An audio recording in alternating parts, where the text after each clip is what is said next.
बहुत शेर बोले जा रहे थे सदन में, तो मैं भी एक शेर से शुरू करना चाहती हूँ कि तेरा इंतजार करेंगे हम, चाहे जमाने लग जाए, या तो तू आ जाए या हम ही ठिकाने लग जाए।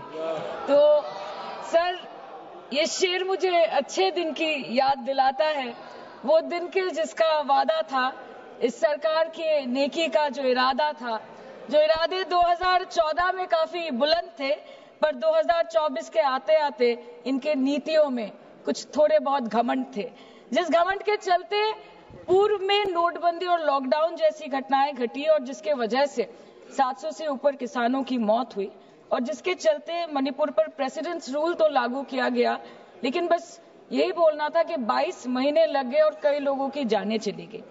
सर, मैंने आगे भी ये चर्चा की थी कि if president's rule was the only solution, why was it not imposed months ago when people were dying? जब हजारों की तादाद में लोग बेघर हो रहे थे, चारों तरफ आग जल रही थी, जब महिलाओं को विवस्त्र करके रास्ते पर घसीटा जा रहा था, जब सिर्फ भारत नहीं बल्कि पूरे विश्व मणिपुर की चर्चा और निंदा दोनों कर रही थी, तब आप कहां थे? Sir, this delay in imposing president's rule proves that the BJP leadership neither had the will nor the competence to handle the Manipur crisis, and the administration watched quietly as ethnic tensions spiraled out of control. Sir, मैं ज्यादा detail में नहीं जाऊंगी क्योंकि हमने चर्चा पहले भी की है, और आज लगभग 2:15 को हम मणिपुर पे आलोचना कर रहे हैं। इतना इंपॉर्टेंस अगर पहले दिया होता तो शायद इसकी नौबत ही नहीं आती। So this is what I think. पर सर, ये शर्मिंदगी की बात है कि आज भारत के एक राज्य में प्रेसिडेंट्स रूल है। ये भी शर्मिंदगी की बात है कि 140 करोड़ की आबादी में 80 करोड़ को मुफ्त में राशन दिया जाता है। आज सर, लाखों नौजवान हैं जो बेकार बैठे हैं। 1 से 2% ऐसे लोग हैं जो सिर्फ टैक्स पेएबल के क्राइटेरिया में आते हैं, और बीजेपी है जो सब चंगासी का कुर्ता पजामा पहन के घूमते रहते हैं। ये दिखाने के लिए अच्छी बात है, लेकिन ग्राउंड रियलिटी कुछ अलग ही है। सर 2023 में टॉप 10 VPNR के रिपोर्ट के अनुसार मणिपुर में 212 दिन से ऊपर इंटरनेट शटडाउन किया गया था, a total of 5088 hours, marking it the second highest after Jammu and Kashmir. This led to huge economic loss in Manipur, approximately 3,157 crore.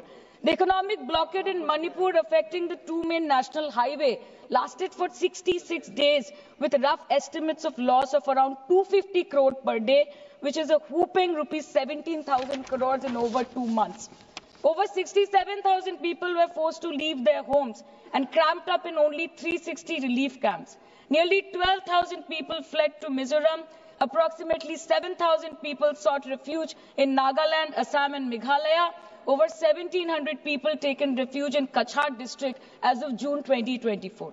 और ये सब तो सर रजिस्टर्ड ऑफिशियल फिगर्स है, न जाने अनरजिस्टर्ड ऑफिशियल और कितने बेघर लोग होंगे जो दूसरों के घर में रह रहे हैं, शायद दूसरे राज्य में रह रहे हैं, दूसरे देशों में रह रहे हैं। ये इसीलिए हुआ है सर क्योंकि मणिपुर की सरकार, डबल इंजन सरकार ने, उनकी मंशा ये नहीं थी कि वहां के लोगों को शुरू से प्रोटेक्शन दिया जाए, कि उनको शुरू से रिलीफ दिया जाए। अगर वही होता तो 22 महीनों से इन्होंने मणिपुर को जलने ना दिया होता। सर, मैं 2 मिनट में खत्म करूंगी।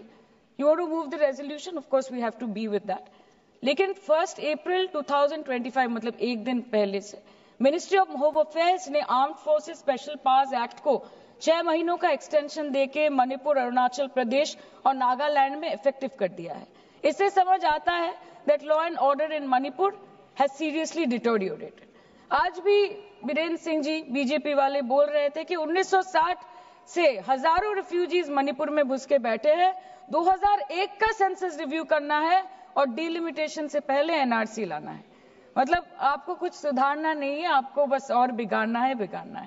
जिस तरह असम में एनआरसी के नाम पे इस सरकार ने 1500 करोड़ से ऊपर फूंक दी और करीबन 19 लाख लोगों को अस्तित्व संकट में डाल दिया, अब वही हरकत दोबारा दोहराना चाहते हैं मणिपुर के लोगों के साथ। अध्यक्ष महोदय, मैं अंत में बस इतना कहना चाहती हूँ मणिपुर के भाई और बहनों की तरफ से कि जिंदगी यूं भी गुजारी जा रही है जैसे कोई जंग हारी जा रही है। जिस जगह पहले के जख्मों के निशान हैं, फिर वहीं पर चोट मारी जा रही है, इसलिए आपके माध्यम से इस सरकार से मेरी यही अपेक्षा रहेगी कि मणिपुर के हालात में सुधार लाए, वातावरण में संतुलन लाए, पहले अपने देश के लोगों को मित्र बनाए, फिर जाके विश्व बंधु कहलाए जाए. That the Home Minister and the Prime Minister should work overtime and step outside their comfort zone to address the needs of the people and restore normalcy at the earliest in Manipur. Thank you, sir. Thank you.